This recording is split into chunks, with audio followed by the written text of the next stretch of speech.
Bill 50 would repeal early voting. Currently, Guam's electorate is allowed to vote early if they so choose by showing up to the Guam Election Commission prior to the actual election and casting a ballot.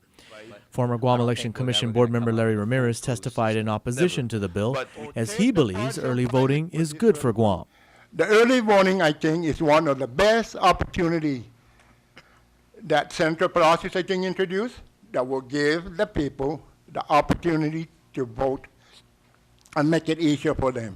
Ramirez says that most of the mistakes surrounding an election have nothing to do with early voting, but rather with people who don't know how the system works. So an early primary, as far as I'm concerned, it is the best that could happen to Guam.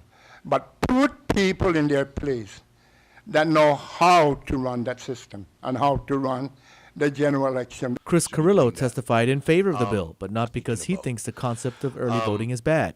There was no security for the ballots. Every night after the staff went home, they would take the ballots out of the lockbox and put them in a filing cabinet that was unlocked, that every member of the election commission staff had a key to the office. Anyone could get access to that office. To this day, we still have no record of how many ballots were printed. That's a huge problem. Because if you don't know how many ballots are printed, how can we ascertain how many ballots were actually cast?